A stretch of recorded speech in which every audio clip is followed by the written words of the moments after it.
오늘은 신명기 1장 말씀을 우리가 함께 살펴보도록 하겠습니다.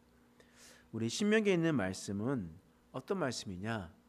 우리가 지금 1장에 있는 말씀을 쭉 한번 읽어보았는데 이 말씀이 새로운 말씀이 아니었죠. 이미 우리가 출애굽기와 민수기의 말씀을 통해서 우리가 이 말씀들을 한번 다 살펴보았던 말씀입니다. 그러니까 다시 말하면 모세가 다시 옛날 이야기를 꺼내는 겁니다. 옛날에 하나님께서 이렇게 인도하셨고 그런데 너희 이스라엘 백성들은 이렇게 행동했었다. 그래서 이렇게 살아갈 수밖에 없었다라는 것을 신명기 1장 말씀을 통해서 이야기를 하고 있는 겁니다. 그 말씀을 처음에 이렇게 얘기하는 겁니다. 신명기 1장 2절 말씀 읽겠습니다. 시작.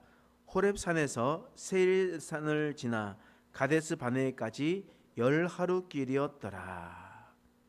지금 호렙산에서부터 가데스 바네까지 얼마큼 걸리냐? 10하루 길, 11일 길이면 가는 길이었다라고 얘기하는 겁니다.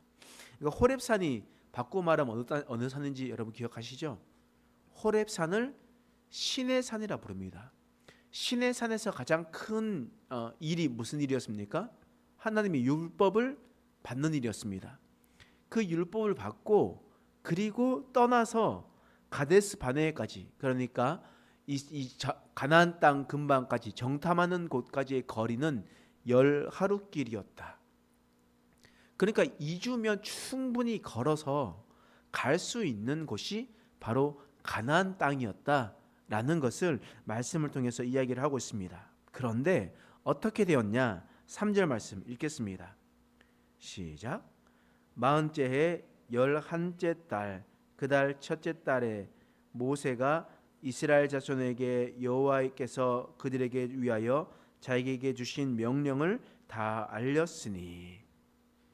지금 보면 1장 3절 말씀을 통해서 뭐라고 말씀하시냐면 40째 해 11째 달 그 달 첫째 해 40년 11월 1일에 바로 그 가데스 바네에 도착하였다. 그 땅 가운데 도착하였다라고 이야기를 하는 겁니다. 그러니까 무슨 말이냐면 이 2주 안 되는 11일 길이면 갈 수 있는 거리를 40년 동안 방황하며 갔다라는 겁니다. 그것을 갔다라는 거예요. 왜 그렇냐? 하나님께서 주셨지만 너희가 하나님의 말씀을 믿지 못했기 때문에 너희가 40년을 더 방황하며 돌아가야 됐었다라는 것을 이 오늘 1장 말씀을 통해서 계속해서 설명을 하고 있는 겁니다. 그래서 오늘 1장의 말씀을 통해서 우리가 살펴보면 신명기 말씀이 어떤 말씀인지를 우리가 분명히 알아야 되는 거예요. 여러분, 신명기 말씀이 언제 선포되었냐라고 우리가 이제 마음속으로 이제 생각해 보면 출애굽을 한 지 몇 년이 지난 후입니까? 출애굽을 한 지 1년 지납니까? 2년이 지납니까? 아니죠. 40년이 지난 때입니다. 신명기 말씀은 그냥 말씀이 선포된 게 아니에요. 그럼 레위기 말씀은 언제 선포된 겁니까? 40년 뒤에 선포된 말씀입니까? 아니면 신의 산 도착하자마자 1년 채 되지 않았을 때 선포된 말씀입니까? 1년 채 되지 않았을 때 선포됐던 말씀, 신의 산의 말씀이 바로 레위기 말씀이거든요. 근데 그 레위기 말씀을 떠나서 민수기의 시간, 40년의 시간이 지나서 이제 신명기의 말씀을 들어가서 40년 뒤에 하나님의 말씀이 선포되는 겁니다. 다시 말해서 가나안 땅 들어가기 바로 직전에 하나님께서 신명기의 말씀을 다시 한 번 더 말씀하게 하셨던 겁니다. 그러면 어디에서 선포된 말씀인가? 신명기는 어디에서 선포된 말씀인가? 우리가 생각해 보면 애굽 땅에서 선포되었을까요? 아니면 시내 산에서 선포되었을까요? 아니죠. 신명기의 말씀은 바로 가나안 땅, 이스라엘 땅 들어가기 직전에서 선포된 말씀이라는 거예요. 자, 그러면 뭐라고 설명하냐면 신명기 1장 1절 말씀 이렇게 기록되어 있습니다. 함께 읽겠습니다. 시작. 이는 모세가 요단 저쪽 숲 맞은편의 아라바 광야 곧 바람과 도벨과 라반과 하세롯과 디사합 사이에서 이스라엘 무리에게 선포한 말씀이니라. 여러분, 우리가 참 얘기하기가 좀 쉽지 않습니다. 왜냐하면 요단 저쪽 하면 어느 저쪽인지 몰라요. 이쪽, 아니 저쪽, 이렇게 하면 어떻게 이해할 수가 있겠습니까? 우리가 생각을 하더라도, 우리가 생각했었을 때, 야, 한강 저쪽에 가면 되잖아 라고 얘기하면 한강 저쪽이 어디냐는지 모르잖아요. 그래서 야, 한강 왜 저쪽, 저 일산이랑 파주랑 저기 이게 도봉구랑 넘어가는 데 있잖아, 뭐 이렇게 이야기하면서 봐, 저쪽 한강 저쪽 하면 우리가 알아듣죠. 그러면 또 한강 저쪽, 왜 김포 거기 가고 목동이랑 저 여의도 거쳐가지고 저 강남으로 가는 그쪽 있잖아. 그러면 우리가 한강 저쪽이 어느 저쪽인지 아시겠죠. 오늘 신명기 1장 1절 말씀에도 요단 저쪽이라고 이야기를 하고 난 다음에 지명이 나오는데, 지명이 어딘지를 몰라서 우리가 저쪽이 어딘지를 모릅니다. 그러면 우리가 생각했었을 때 요단 저쪽은, 우리 한강 저쪽은 남과 북을 나눌 수 있지만 요단 저쪽은 동과 서로 나눌 수 있단 말이에요. 그러면 그 동과 서 중 저쪽이 어디인가? 5절 말씀 다시 한번 읽어볼게요. 읽겠습니다. 시작. 모세가 요단 저쪽 모압 땅에서 이 율법을 설명하기 시작하였더라. 일러스되. 자, 요단 저쪽 중에 모압이라고 기록되어 있습니다. 그러니까 다른 것은 잘 모르겠는데 모압이라는 것을 마음이 나오면 요단 저쪽이 동쪽입니까? 서쪽입니까? 동쪽이죠. 그렇죠. 동쪽에 모압 땅이 있는 거잖아요. 그래서 아직 요단강을 건너가기 전에 모압 평지에서 하나님의 율법을 선포하였다라고 이야기하는 겁니다. 그래, 우리가 생각했을 때 누구에게 선포된 말씀인가? 당연히 이스라엘 백성들에게 선포한 말씀이죠. 맞습니다. 그런데 이스라엘 사람들 중에 누구인가 했었을 때 애굽에서, 이집트에서 출애굽하자마자 나온 모든 사람들에게 선포된 말씀입니까? 아니라는 거예요. 왜 그럴까요? 이집트를 출발하고 난 다음에 그곳에 있었던 사람들은 20세 이상 어떻게 됐습니까? 다 죽었어요. 들어가지 못했단 말이에요. 그리고 난 다음에 40년이 지나 모압 평지에서 하나님의 말씀이 선포되는 겁니다. 그러니까 여기에서 가장 나이가 많은 사람들은 우리가 잘 아는 여호수아와 갈렙 두 사람은 빼고 59세였습니다. 최고 나이가 많은 사람이 59세였고, 하나님께서 얼마나 많은 복을 주셨냐면, 여러분, 바로 여기 있었던 20세부터 59세까지 60만 명이 됐다라는 거예요. 그러니까 모압 평지까지 이르기까지 40년 동안, 그리고 20년 안에 하나님께서 얼마나 많은 사람들을 태어나게 하셨는지 우리는 충분히 알 수가 있는 겁니다. 그래서 출애굽 2세들에게 말씀을 전하는 겁니다. 그러니까 1세들을 생각을 했었을 때 생각해 보면 1세들은 이미 홍해를 건너봤잖아요. 그리고 여러 가지 일들을 경험해 봤잖아요.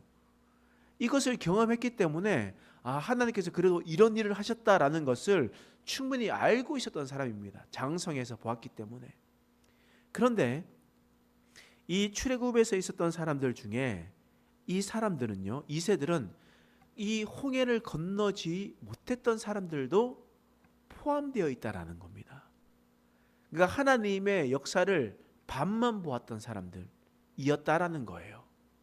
그렇기 때문에 하나님께서 다시 한 번 더 말씀하시면서 너가 이것을 기억해야 된다 라고 말씀하시고 있는 겁니다. 시내 산에서 선포된 하나님의 율법을 그때 그 당시에 하나님의 영광을 보지 못했던 사람들도 있었기 때문에 하나님께서 다시 한 번 더 신명기를 통해서 말씀을 하고 있는 겁니다. 그래서 무엇을 이야기를 하겠습니까? 무엇을 이야기를 하냐면, 여러분 신명기의 이제 뜻 알고 계시죠? 신명기의 신은 매울 신이 아니라 했습니다. 되풀이한다, 다시 반복한다라는 뜻입니다. 신자가. 그래서 하나님의 명령을 되풀이해서 말씀한다라는 겁니다. 그러면 어떤 말씀을 되풀이하는 겁니까? 율법이죠. 그렇죠. 율법입니다. 시내 산에서 선포된 말씀, 출애굽 1세들에게 선포된 하나님의 율법을 다시 한 번 더 40년이 지나 모압 평지에서, 다시 말하면 가나안 땅이 눈앞에 보이는 그곳에서 하나님의 말씀을 되풀이해서 명령하고 있는 겁니다. 하나님의 말씀을 하는 겁니다. 야, 너희가 이제 저 땅에 들어가니까 너가 이것을 잘 들어야 된다 라는 것을, 율법을 이야기하는 겁니다. 이유를 분명히 하죠. 분명히. 그것은 무엇이냐면 지금 이스라엘 백성들이 모압 평지에서요, 이 모압 평지라는 것은 그냥 우리의 어떤 김포 평야와 같은 낮은 땅이 아니에요. 모압 평지는요, 모압 평지는 제가 얘기했던 것처럼 고원이라고 이야기했습니다. 높은 곳에 있어요. 높은 곳에 해발 500에서 600m 평균으로 되어 있고요. 그 높은 곳에 있는 평야 지역입니다. 평지예요. 그렇기 때문에 그 평지가 있고요.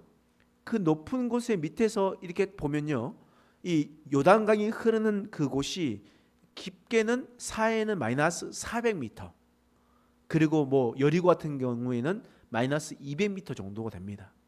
그러니까 한 800m 밑에가 있는 거예요. 깊은 계곡이 있어요. 모압 평지에서 보았을 때 이 앞이 깊은 계곡이 있습니다. 그래서 앞을 보면 앞이 요단이 안 보입니다. 이렇게 봐야지 보이죠. 그렇죠. 그리고 난 다음에 요단 계곡이 지나서 그 앞에 산지가 있습니다. 산악지대. 그 산악지대가 뭐라고 부르냐면 그것이 가나안 땅이에요. 가나안 땅. 그래서 여리고에서 우리가 아이성으로 올라갔었을 때, 베델 쪽으로 올라갔었을 때 그곳의 평균이 600m에서 평균이 600에서 한 700m 정도 되거든요. 높은 곳은 800m까지 되고. 그러니까 이 눈앞에서 펼쳐져 있는 이 더 높은 곳을 보게 되면서, 저것을 보게 되면서 저 땅이 바로 가나안 땅이다 라는 것입니다. 우리가 가야 될 곳은 바로 저곳이다. 그때는 앞에 있는 우리 여기 있었던 뭐 스모그도 없을 것이고, 얼마나 눈이 잘 보이겠습니까? 또 우리처럼 눈도 나쁘지 않을 것이고, 뭐 컴퓨터나 핸드폰을 가지고 눈이 또 안 나빠지는 거 않을 것이고, 사람들이 눈을 보면서 저기 바로 자신의 눈앞에 보이는 것과 같은 저 가나안 땅을 바라보면서 우리가 저 땅을 들어가야 된다. 근데 들어갈 때에 너희는 어떻게 해야 되냐? 너희는 하나님의 법을 지키며 살아가야 된다 라고 말씀을 하고 있는 겁니다. 하나님의 법을 지키라고 말씀을 하고 있는 겁니다. 너희가 하나님의 법을 지키고 살아가면 하나님께서 너희에게 복을 주실 것이다. 그런데 너희가 하나님의 법을 지키지 아니하면 하나님께서 너희에게 화를 내리시고 하나님께서 너희를 심판하실 것이다. 그러므로 너희는 먼저 법을 잘 알고 가라. 법을 잘 알고 가라. 그리고 난 다음에 그 땅에서 화를 당하지 말라라고 이야기하는 겁니다. 그런데 우리는 말씀을 보면서 하나님, 이렇게 힘든 법을 알려주셔가지고 왜 우리에게 힘들게만 하십니까? 하나님, 이 법을 왜 지키게 하십니까? 라고 이야기를 한단 말이에요. 근데 우리가 바꾸어서 생각해 보면, 여러분, 그 땅에 살 때에 그 땅의 법을 지키는 거 당연하죠. 하나님께서 땅을 주셨고 하나님의 나라로 살아가게 하셨으면 하나님의 나라의 법을 지키는 것이 당연합니다. 만약에 예를 들어서 어떤 사람이 미국에 대마초가 합법인 곳에서, 매춘이 합법인 곳에서 살아가면서 대마초도 열심히 피고 열심히 매춘을 하면서 살아갔던 사람이 있습니다. 근데 그런 사람이 한국에 들어와서 살아가야 돼요. 그러면서 갈 때 이야기를 하는 겁니다. 야, 너 비행기 타기 전에 내가 말해줄게. 야, 거기 대마초 불법이야. 그거 하면 안 돼. 그리고 너 거기서 매춘 불법이야. 매춘 하면 안 돼. 라고 이야기를 들었어요. 그 이야기를 듣고 그 사람이 비행기를 타고 한국에 도착했습니다. 그러면 그 나라의 법, 한국의 법을 지켜야 됩니까? 지키지 않아야 됩니까? 지켜야 되죠. 만약에 지키지 않으면 경찰이 와서 잡아가고 판사에 의해 심판을 받는 것 당연한 것 아닙니까? 당연한 거잖아요. 하나님께서 하나님의 백성으로 삼으시고 하나님께서 주신 땅에 거하면서 살아가게 하는 겁니다. 그러면 하나님께 주신 법을 지키며 살아가는 것이 당연한 거예요. 그렇기 때문에 하나님께서 너 가기 전에 예습시켜 주시는 겁니다. 이미 시내 산에서부터 40년 동안 계속해서 하나님께서 말씀해 주셨지만 그럼에도 불구하고 다시 모세를 통해서 너희가 신명기 이 말씀을 통해서 너희가 가나안 땅에 들어가면 이렇게 살아가라 라고 말씀하시는 겁니다. 그런데 우리가 이 말씀을 보면요, 법전이다 보니까 딱딱할 수밖에 없어요. 딱딱할 수밖에 없으나 그러나 하나님께서 이렇게 말씀하셨던 것들을 보면서 하나님께서 이렇게 말씀하셨으니까, 하나님께서 이렇게 지키며 살아가라고 말씀하셨으니까 나는 이렇게 살아가야 돼 라는 이런 생각들을 우리는 이제 가져야 됩니다. 이제 앞으로 신명기의 말씀을 계속해서 살펴볼 것입니다.